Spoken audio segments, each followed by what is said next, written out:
ፊትሽ ማየት እኮ ናፈቀኝ በጣም ነበር። እኔ ማስቸግሮኝ እንጂ ብገለጥ ደስ ይለኝ ነበር። አንድ ግረጭ ሲልሽ ባክሽ ሰፈሬ ገብተህ ጠላቶችን አጽዳልኝ እገለጣለሁ። ሃሌሉያ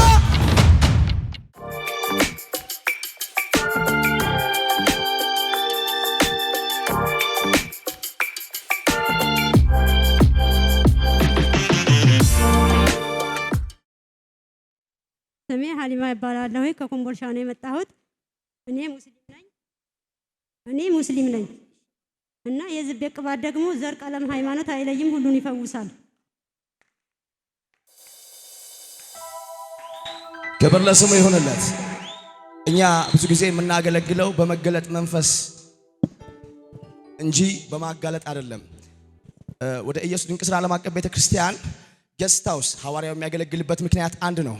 በተለያየ ቦታ ያሉ የተለያየ እምነት ሃይማኖት ያላቸው ሰዎች ወደ ጌስት ሃውስ መጥተው በነፃነት ሐዋርያውን ለብቻው ለማግኘት ነው። እዚህ ጋር ጉባኤውን ይቅርታ መጠየቅ የምፈልገው ጠይቃይ ነው። በማህበረሰቧ በህዝቧ መካከል ተሸፋፍኜ ነው መድረክ ላይ የምቆመው ትፈቅድልኛለህ ወይ ስላለችኝ ቀድሜ ለጉባኤው መናገር ስላለብኝ ነውና ችግር የለውም። ብቻ እግዚአብሔር የሰራው ትልቅ ነገር ስለሆነ ያንን ለመሰክር ኪሎሜትሮችን አቋርጬ መጥቻለሁ ስላለችኝ ነው ተሸፋፍና ደስ እንዳላት ሆና ምስክርነቷን ብቻ እንድትናገር ይፈቀድል። ምን አልሽኝ? ጊዜ ተይዣለሁ በሽማግሌ ማለት ነው። እሺ ክብር ለስሙ ይሁን። 4 ጊዜ በሽማግሌዎች ተይዤ ተወግዣለሁ። እዚህ ቦታ ስለመጣሁኝ ጠንቋይ ቤት ሄደችና ድግምት እያመጣችበት ነው ተብዬ 4 ጊዜ በአገር ሽማግሌ ተይዤ የተከሰስኩ ነኝ። ለዛ ነው። እሺ ወደ ምስክርነትሽ ልሂድ። ስምሽን፣ ከየት መጣሽ? ምስክርነትሽ ምንድን ነው? ስሜ ሀሊማ ይባላለሁኝ። ምስክርነቴ ጎረቤቴ በጣም በኤችአይቪ ታማሚ ነው እና ሲዲ4 ቀንሷል ትሞታለህ ተብሎ በማልቀስ ላይ ያለ አታልቅስ እና እኔ ይዤ ልሂድ ብዬ እዚህ ጌስት ሃውስ ይዤው መጣሁኝ። የካቲት 3 ይዤው መጣሁኝና ገባን። እዚህ ቆየን። ሮብ ሀገራችን ገባን። ሲመረመር ነፃ ነው። አሁን ወደ ስራ ገብቷል። ይሄን ለመስመስከር ኪሎሜትሮችን አቋርጣ መጣለች። አንድ ሰው ጮሆ ኢየሱስ ይበልስ። ምን አልሽኝ? እባክሽ አንዴ ድገሚልኝ። ከኤችአይቪ ሲዲ4 ቀንሷል። ዳዲ ከአንዴም ከሁለቴ ከሶስቴ ከአራቴ ወደ አንተ ትመጣለች፣ ትወዳለች። በእምነቷም የሙስሊም ሃይማኖት ተከታይ ነች። ነገር ግን ወደዚህ መጣ አንድ ጊዜ ተፈወሰች፣ ቀመሰች። ከዛ በኋላ ከሀገሯ ተደጋጋሚ ብዙ ሰዎችን ይዛ ትመጣለች። አንድ የኤችአይቪ በሽተኛ አሁን ለምስክርነት የቆመችለትን የሙስሊም ሃይማኖት ተከታይ የኤችአይቪ በሽተኛ ይዛ ወደ አንተ መጣ ነበር በጌስት ሃውስ ሰርቪስ። የሚገርመው ነገር ለዛ ሰው ጸለይክለት።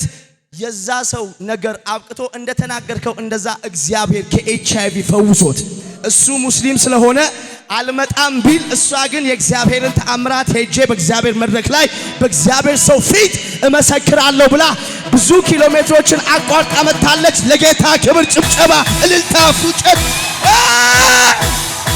አላብራኒያ ኮሳካያ ኢየሱስ። እሺ ሁለተኛውስ ምስክርነትሽ?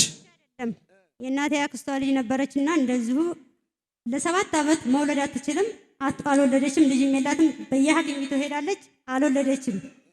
ተደብቀን ነው የምንመጣው። ተደብቀን እዚህ ጌስት ሃውስ መጣን። እሷም መስክርልኝ ብላለች ከባሏ ስለተደበቀች ማለት ነው። እሷም እንደዚህ በ7 ዓመቷ ሴት ልጅ ትወልጃለሽ አልካት፣ ሴት ልጅ ወለደች። እሰይ። ወደ ኢየሱስ ድንቅ ስራ ዓለም አቀፍ ቤተክርስቲያን አዲስ አበባ ጌስት ሃውስ አንቺ ምን ያህል ሰዎችን ነው ይዘሽ የመጣሽው? 3 ሰው ይዤ መጥቻለሁ። አሁንም ሰው ይዤ መጥቻለሁ። የእግዚአብሔር ሰው ዛሬም ሃሌሉያ። እንዴት ነሽ አንቺ? ደህና ነኝ። አረ የሚፈውስ ጌታ አለ ለማለት ያክል እንኳን አፋችሁ ተከፈተ እኮ። እሰይ። የሰማችሁ ነው። አምላክ አለ ለማለት፣ አባት አለ ለማለት፣ ጌታ አለ ለማለት። እስኪ ቀኝ ከፈጋ እኔማ ጌታ አለኝ በልሲ። እኔማ ጌታ አለኝ። በጌታ ድገሙና እኔማ ጌታ አለ በልሲ። እኔማ ጌታ አለ። አሜን። ሰይጣን ግራ ይግባው። የት ነበር ሀገርሽ አንቺ? የት ነው? ኮምቦልቻ ከከተማ ትንሽ ርቃለሁ። ከኮምቦልቻ ይርቃል? አዎ። እስቲ አሜን። በስም የሚያውቁን ጌታ፣ የማያምኑን ጌታ፣ ራካያ ዝም ብሎ በቲቪ አይቶ ጌታ አለ ተብሎ ከኮምቦልቻ አምኖ መምጣት ላብራናኮስ ያመነሻል። በልጅ ከፍ አድርጊ አንተ እግዚአብሔር ሰው። እስቲ አሜን። አሜን። እስቲ አሜን። አሜን።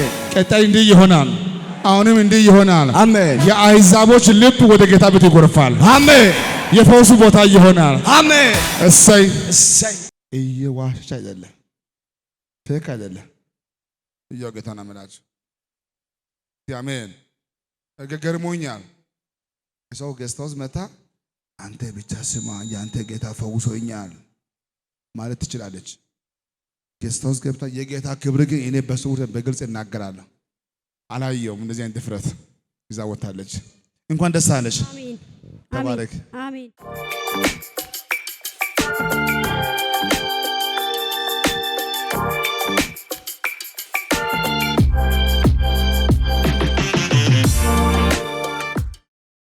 ዜና እባላለሁ። የመጣሁት ከዚህ ከኩዬ ነው። የሆነልኝ ነገር መጋቢት ወር ላይ ጋስታውስ ነበርኩና ልጆቼ ተምሮ ስራ አላገኙም። ሁለቱም ዲግሪውን አንደኛው ማስተርሱንም ጀምሮ ነበር፣ ስራ አልነበረም። የእግዚአብሔር ሰው ጽናት ማን ነው ብሎ ጠየቀኝ። ልጄ ነው አልኩ። የስራ በር ተከፍቶለታል አለኝ። አሁን ትንሸኛው የስራ በር ተከፍቶለት ስራ ጀምሮ እጅግ እግዚአብሔር እናመስግኛለሁ። ጉባኤም እግዚአብሔር እናመስግኛለሁ። ሐዋርያው እንደተናገረው እንደዛ ለልጃቸው የስራ በር ከፍቷል። ሁለተኛውስ ምስክርነቱ እናቴ? ሁለተኛው ፋሲጋ እሁድ ሲሆን ነቢይ ግሩሜ ለአራት ሰዎች ለምትወዱት ለእህት ለወንድም ለልጆቻችሁም ቢሆን ስልክ ደውሉና መልካም ነገር ሆኗል ብላችሁ አውጁ፣ ትንቢታዊ አዋጅ ነው አለኝ። ለልጆቼ ደወልኩ። አንደኛው ደውዬ አሜን ብለሽ አምነሽ ተቀበይ፣ ትንቢታዊ አዋጅ ነው አልኩ። ልጇ ማን ነው ባለቤቷ የመኪናና የቤት ድልልና ነበር የሚሰራ። ሶዶ ሄዶ ነበረና ለቤት ሽያጭ ተጠርቶ በእንትን ይሄ አክሱም ላይ እንትን ላይ ተጣልቶ ትቶ ተመልሶ ነበረና ስራውን አጥቼ እየተመለስኩ ነው አላት። ሶዶ መናሪያ እየገባ እማዬ ደውላ ትንቢታዊ አዋጅ ነው አሁን የሚሆን ነው አምናችሁ ተቀበሉ ብላኛለች። አምና ተቀበል ባዶህና አትመጣም አለች። መጀመሪያ የተጣሉትን እና ተመልሳ አሉት። ተመልሶ እዛ ቤቱ ጋር ሄደ። ቤቱ ተሽጦት 60 ሺህ ብር አግኝቶ ወደ ቤቱ ተመለሰ። ልጄ ደውላ እኔ መጥቼ መመስከር አይችልም የኔን ፋንታ መስክርልኝ ብላ ነው። በጣም እግዚአብሔር እናመስግኛለሁ። ጉባኤም እግዚአብሔር እናመስግን። እሰይ። ይህን ያደረገው የናዝሬቱ ኢየሱስ ነው።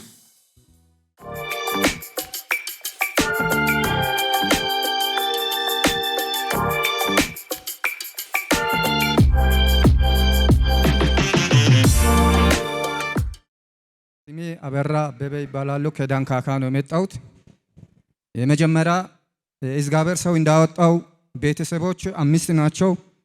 የራሱ ደውሎ ጸልዮልኝ መርገብ ተሰበረ፣ ያንተ ብር ለሕክምና አይሆንም አለ። አሚን ብዬ ተቀበልኩት። መጨረሻ ላይ እሱ ባወጣው ቃል መጣው፣ ገስታ ውስጥ ገባው። ይሄ ሰውነቴ ሙሉ ሕክምና ይሄ የኔ መልክ ነው የድሮ ተበላሽቶ ከሰል መስዬ ሰውም አልመስልም። የአበሻ መድኃኒት ተቀባው፣ የለም መፍትሄ። ሕክምና ተመላለስኩ፣ የለም መፍትሄ። እዚህ ጋር ሲመጣ እሱ ጋር መፍትሄ አገኘው። አሁን ተፈውሼ ይኸው ፊታቸው ላይ ቆሜ ልናገር ለጌታ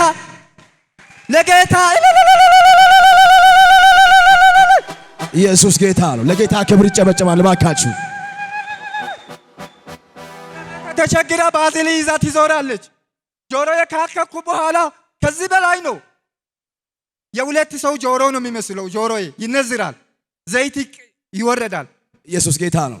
ምን ነበር? ኢየሱስ ጌታ ነው። የሚገርም ነገር እኮ ነው። ምናልባት እሱ ንግግሩን ነው እንጂ ለ7 ዓመት ሙሉ ለሙሉ በቆዳ ካንሰር ምክንያት ፊቱ ሰውነቱ በስብሶ ነበር። ወደ ኢየሱስ ድንቅ ሥራ ዓለም አቀፍ ቤተክርስቲያን ሲመጣ ሐዋርያው ቀጥታ ወደ ጌስት ሃውስ እንድትመጣ ፈልጋለሁ፣ ጠላት ሊገልህ የመጨረሻ አዋጅ አውጆብህ አያለው ብሎ ሐዋርያው ራሱ ነው በጌታ መንፈስ ምሪት ደውሎ ወደ ጌስት ሃውስ ያስጠራው። አስጠርቶት ሲነግረኝ እንደዚህ አይደል፣ ለ7 ዓመት ሕክምና ያልዞርኩበት የለም፣ የሚሰጡኝ ማስታገሻ እንጂ ፈውስ ሊሆንልኝ አልቻለም አለኝ። ሕክምና ብቻ አይደለም፣ ኦሬዲ ይሄ የአበሻ መድኃኒት ቤት ሄጃለሁ፣ ጠንቋይ ቤት ሄጃለሁ። ከዚህ የካንሰር በሽታ ለመገላገል ምንም አይነት መፍትሄ ያላገኘውም አለኝ። 7 ዓመት ሙሉ ይሄ የምታዩት ሰውነቴ የምታዩት ፊቴ ቆዳዬ ሙሉ ለሙሉ በስብሷል፣ ይሸታል፣ ኦሬዲ ቆስሏል። ጆሮዬ ደብል ሆኖ መግሏል። በዚህ ምዕራፍ ውስጥ ነው ወደ ኢየሱስ ድንቅ ሥራ ዓለም አቀፍ ቤተክርስቲያን አዲስ አበባ ገስት ሃውስ ሐዋርያው አስጠርቶኝ መጣው፣ ጸለየልኝ። የሚገርመው ነገር ለ7 ዓመት ሙሉ በስብሶ የነበረ ፊቴ ሐዋርያው በጸለየልኝ በአንድ ወር ውስጥ ሙሉ ለሙሉ በሕክምና ያልተቻለ፣ በአበሻ መድኃኒት ያልተቻለ፣ በእውቀት ያልተቻለ እግዚአብሔር ከቆዳ ካንሰር በሽታ ፈውሶኝ ዛሬ በፊታችሁ ለምስክርነት ቆሜያለሁ ይላል። ጉባኤ ደስ እያለው ቢያጨበጭብ ደስ ይለኛል። ሃሌሉያ! ኢየሱስ ጌታ ነው። እስቲ እጆቻችሁን ከፍ አድርጉና ኢየሱስ ጌታ ነው በሉ።